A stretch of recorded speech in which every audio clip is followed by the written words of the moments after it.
A seed is at rest. The nature principle within, uncoiling outwards, makes way towards what seems to it a large life. But by that partition, it loses. It was a unity, self-gathered, and now, in going forth from itself, it fritters its unity away. It advances into a weaker greatness.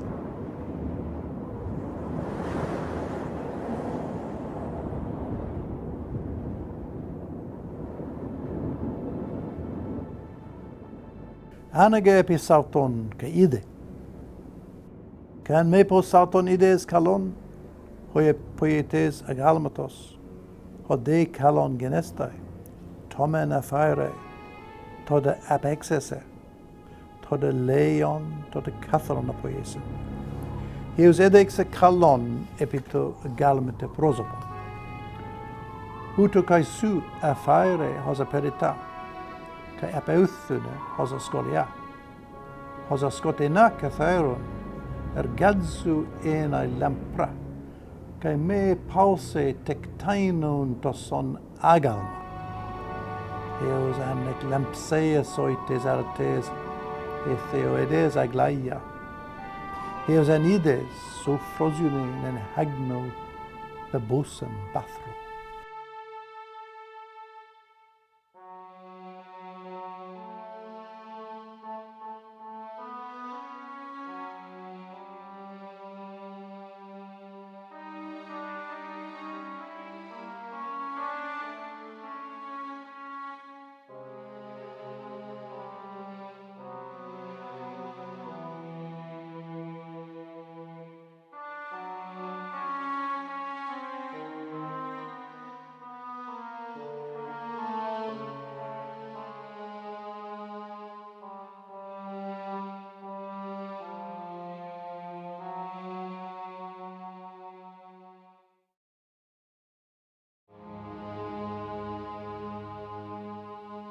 Art de la lumière, cet art nouveau qui apparaît entre le IIIe et le VIe siècle, est dominé par la découverte d'une nouvelle dimension, l'infini intérieur, suspendu à la faculté de se tourner vers les profondeurs de l'âme, vers l'infinie profondeur de l'esprit.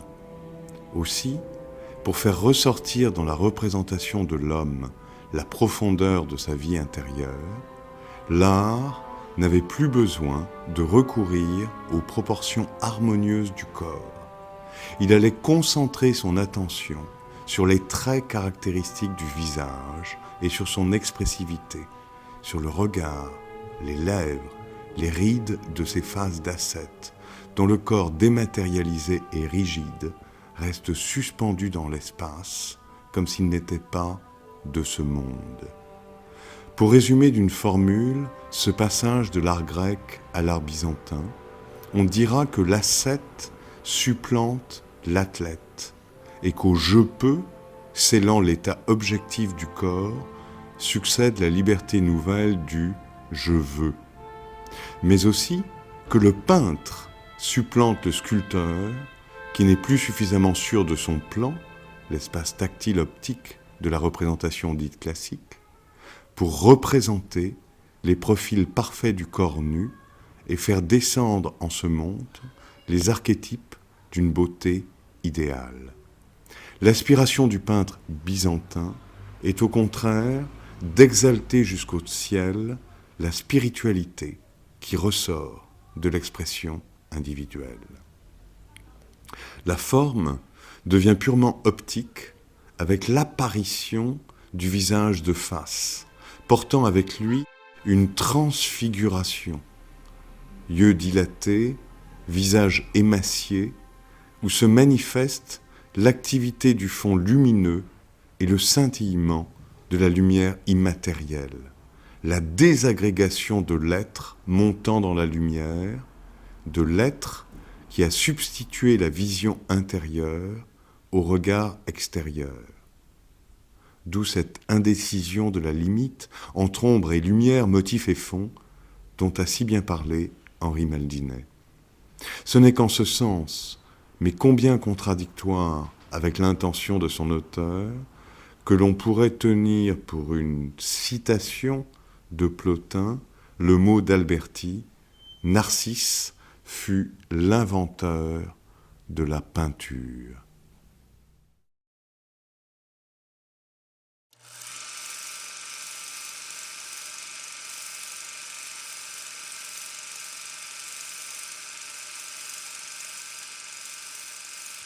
One great use of keeping such a record as this is that one learns what blank things most of one's days are.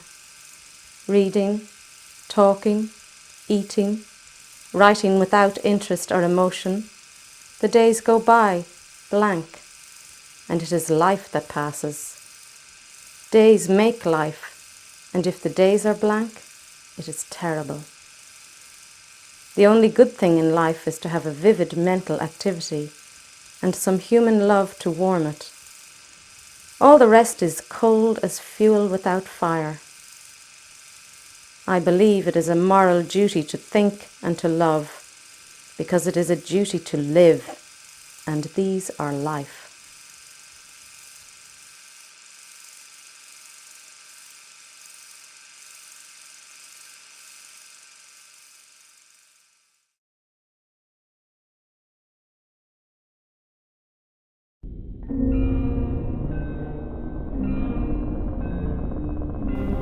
He wore the illuminated look of an El Greco saint.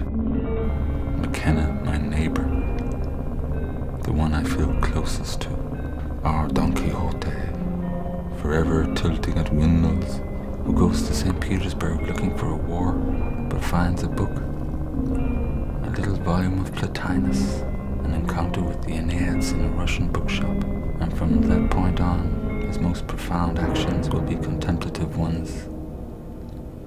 From a life of physical journeys looking for action to one internal and interminable voyage.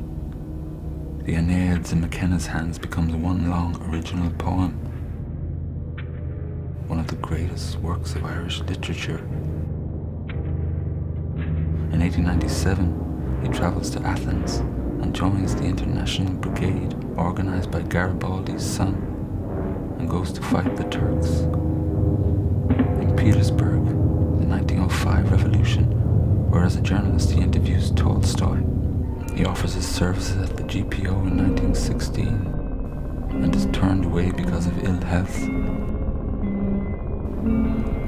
MacKenna, who introduced something entirely new into our modern Irish identity, bypassing the opposition of contemplation and action, and gave us a vision of contemplation as action. MacKenna, the best-kept secret of the Irish literary renaissance, reaffirming the Greek respect for intellect over imagination. But how did the once soldier, the Parisian dandy, brother of Baudelaire and Mallarmé, MacKenna not only shares Mallarmé's initials, but is described in Ulysses as the one who's been heard in Paris reading the prose poems of Mallarmé? How did he transform in later years into a solitary figure, roaming the English countryside from dusk till dawn, surrounding himself with his collections of Buddhas and musical instruments? What's the secret of change? The answer is Plotinus, always Plotinus. But can we even imagine what MacKenna, what any true philosopher perceives as he walks about the streets or interacts with nature? From the Parisian decadent poets, he learned about the body's role in the search for the source of creativity. A dandy-esque concern with the body becomes allied to a view of the self he finds in Plotinus as engaged in a series of contemplative practices, those disciplines that bring you to the wellspring of life, to the source of images and forms. MacKenna's journal is his spiritual practice, his art of living that plugs body and soul into the stream of the universe. MacKenna is our neighbour because we in the 21st century also want more life, want to tap the well of life and energy.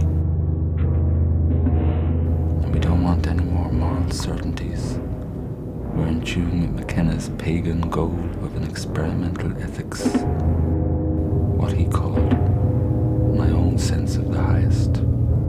MacKenna the Nationalist, that incredible ode to Eamon Kant, his attempt to join the volunteers in the GPO. Later he'd find it's through isolation and contemplation that man can grasp the rhythm of space and time, and thereby grasp the secret of change of society as well as metaphysically.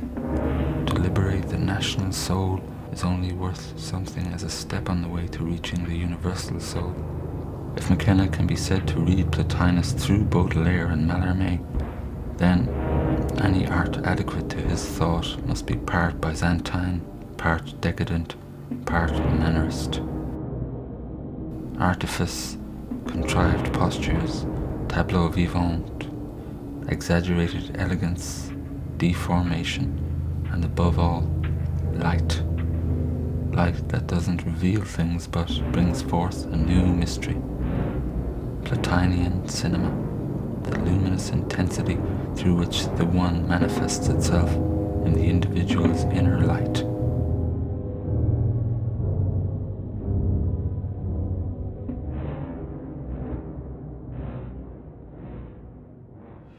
Imagine a spring that has no source outside of itself.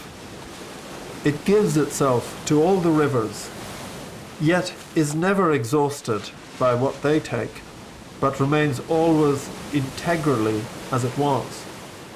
The tides that proceed from it are at one within it before they run their several ways. Yet all, in some sense, know beforehand down what channels they will pour their streams. Or think of the life coursing throughout some mighty tree, while yet it is the stationary principle of the whole, in no sense scattered over all that extent, but, as it were, vested in the root. It is the giver of the entire and manifold life of the tree, but remains unmoved itself, not manifold, but the principle of that manifold life.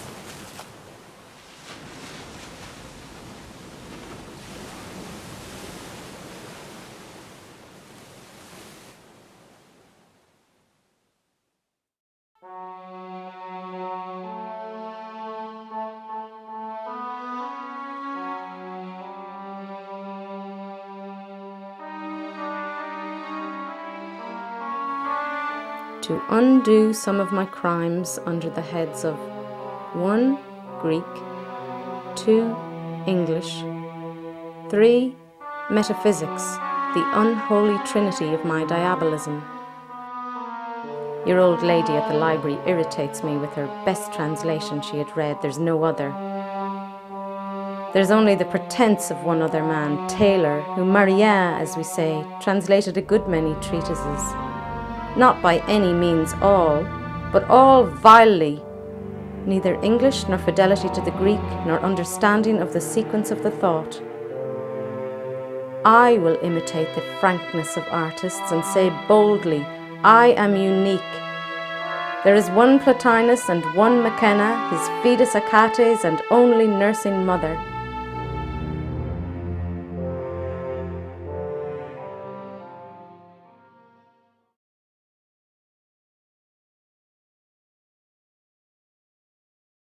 Le visage, c'est cette tête qu'on dirait rapportée sur le buste, ou encore la tête déformée qui s'échappe du corps, aspirée par l'effrayante inquiétude du sang-fond. C'est le visage du Christ Pantocrator, vu de face comme figuration du narcissisme formel. Nous caractériserions ainsi la machine abstraite de visagéité byzantine. Avec, pour reprendre encore les termes de Gilles Deleuze et de Félix Guattari, le trou noir des yeux sur fond d'or, toute la profondeur étant projetée par devant, le temps de la peur de Dieu. Or c'est à l'âge hellénistique que commence la déformation de la figure humaine. Elle perd les belles proportions de l'harmonie classique au moment même où déjà elle s'apprête à régner, incontestée, en ces églises qui sont les véritables images de l'univers. Certes, avec Plotin, l'espace du cosmos ne s'est pas transformé en temps de la gloire, mais la lumière tombe en gloire. l'image contemplée avec des yeux intérieurs n'est encore que la forme lumineuse du nous et l'extase de la matière. Mais c'est bien autour du IIIe siècle que l'idéal d'expression individuelle avec l'art du portrait devint l'objet essentiel de la recherche artistique.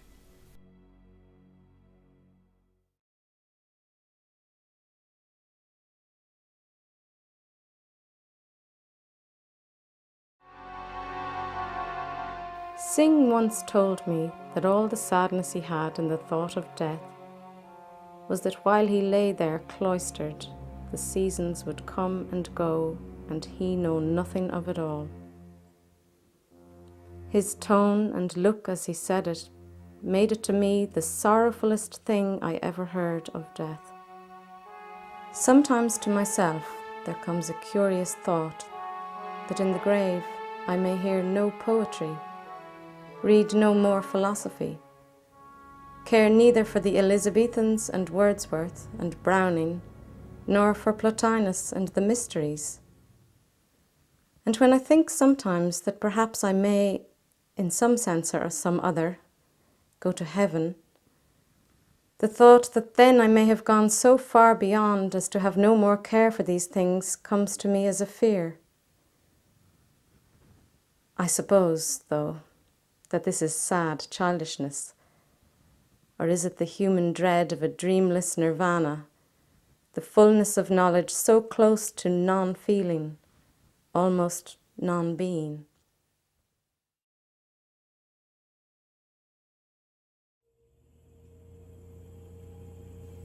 I'm still dull and find nothing to write this sad but beautiful day, all green and grey and gloom. Curious Japanesey colour effect, with awe on the birds who chirp faintly, asking, "Is it the end of the world? What's on at all, at all?" A small boy playing in my greenhouse just said, "It's ghostly today, like sometimes you play on your guitar." A great compliment, by the way, because I never yet did play on my guitar, but only with it. It's like virtue. I can never achieve it and never cease to strive at it.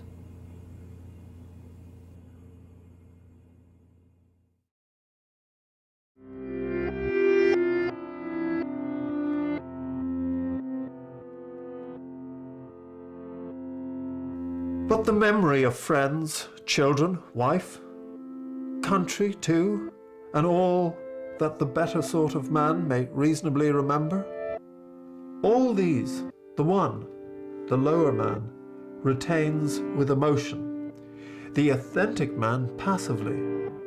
For the experience certainly was first felt in that lower phase, from which, however, the best of such impressions pass over to the graver soul in the degree in which the two are in communication.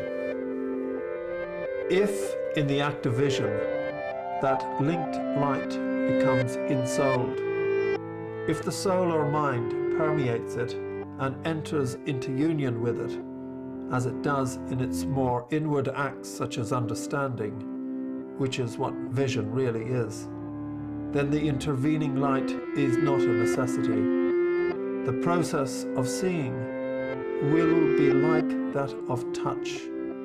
The visual faculty of the soul will perceive by the fact of having entered into the light. All that intervenes remains unaffected, serving simply as the field over which the vision ranges.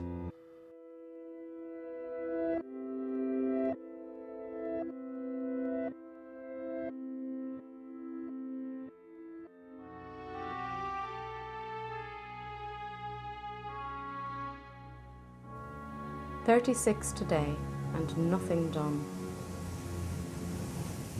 I feel that my life is one long series of beginnings. I am always planning for next year, always working towards something, never at something. The one clear reason, whether 'tis an excuse or not, I don't know, is that nothing that is within my power interests me or seems worth doing. I am interested in Plotinus.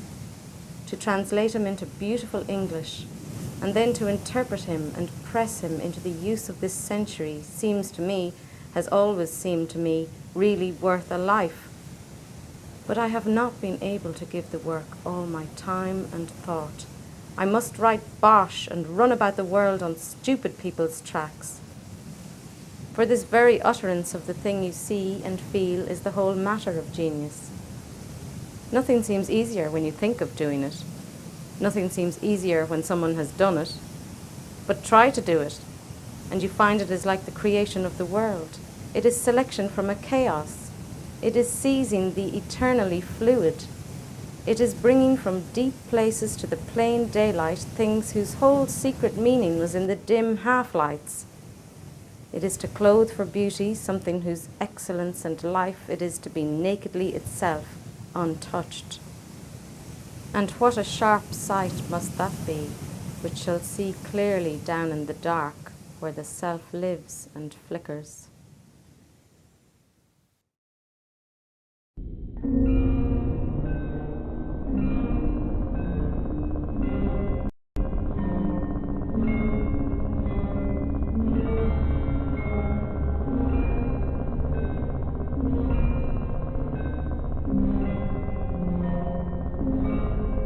I have impeached the divine on many points, but on none with more utter perplexity than that of dullness. The tragedy of life, its agonies, its vices, crimes, fill me with wonder, question. But the supreme mystery to me is just that strange dullness over human things. In a setting so splendid, so majestic, natural occurrences so awesome, that the total of life to almost the total of humans should be so petty, so no whither, sordid houses, sordid streets, sordid cities, sordid days. This is the miracle, the production of these out of such power, such sublimity. How, why, the sublimity planned or permitted and therefore perpetrated such a sordor, such a pitifulness, this meanest of pettinesses. Voilà de quoi il s'agit in my mind depuis longtemps.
That Christianity, instead of Platonism, became the religion of the later ages is the eternal proof of the imbecility of man. I prefer weeds to flowers. There's something lawless in me. My last gasp will be one of astonishment.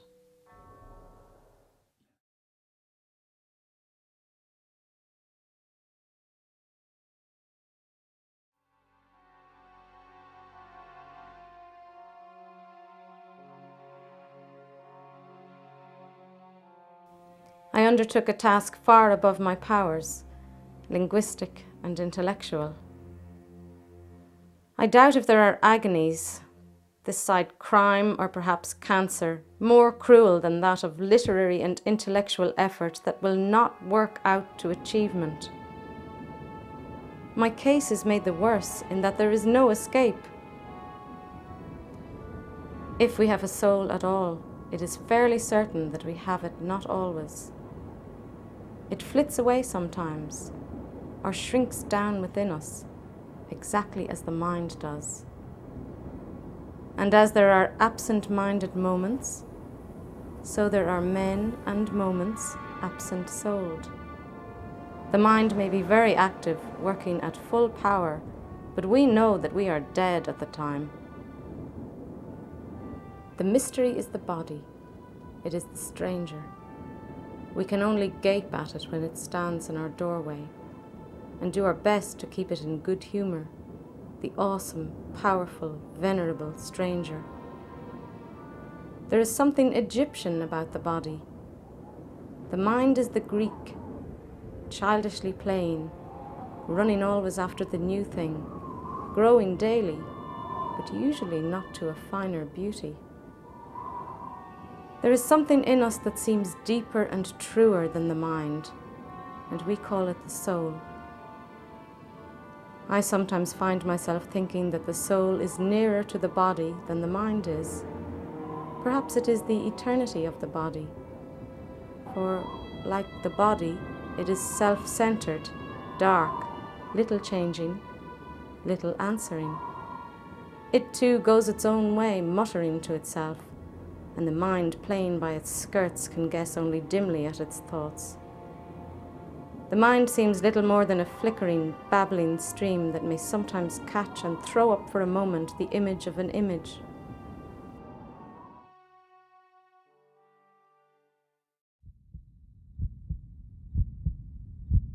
The man formed by this mingling with the Supreme must, if he only remember, carry its image impressed up on him.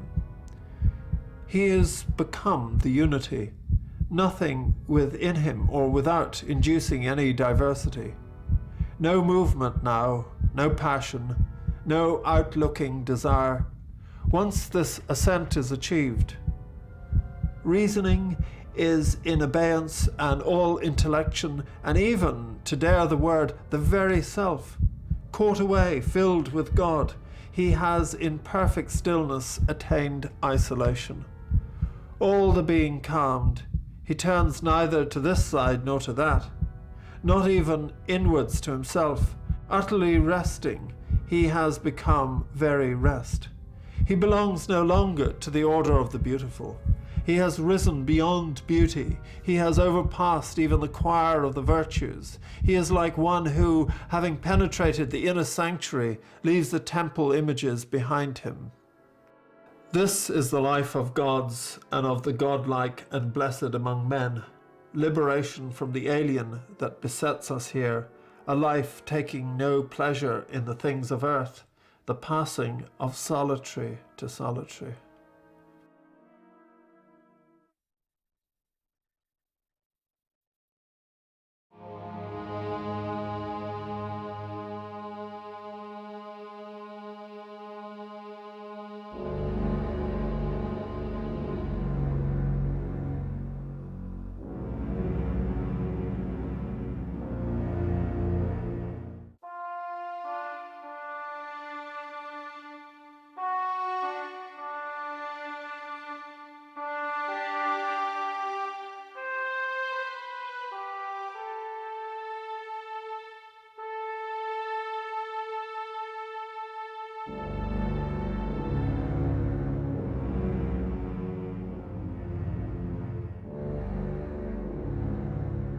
Une chaîne d'or reliait tous les êtres, du sans-forme jusqu'à la matière, par la continuité d'une vie unique, de la lumière se diffusant à tous les degrés de la hiérarchie de l'être.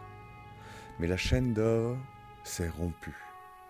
Avec elle est suspendu le mouvement de l'unimultiplicité, sa course errante dans la plaine de la vérité, qui nous enseignait à accepter avec douceur la nature de toute chose, sinon définitivement arrêter.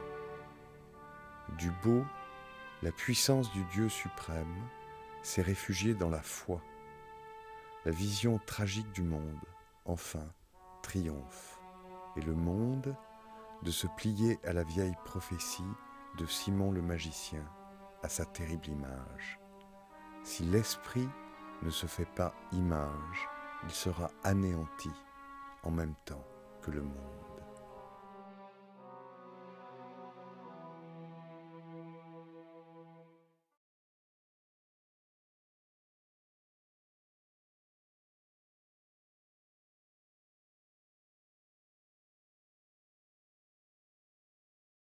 This is the life of gods and of the godlike and blessed among men.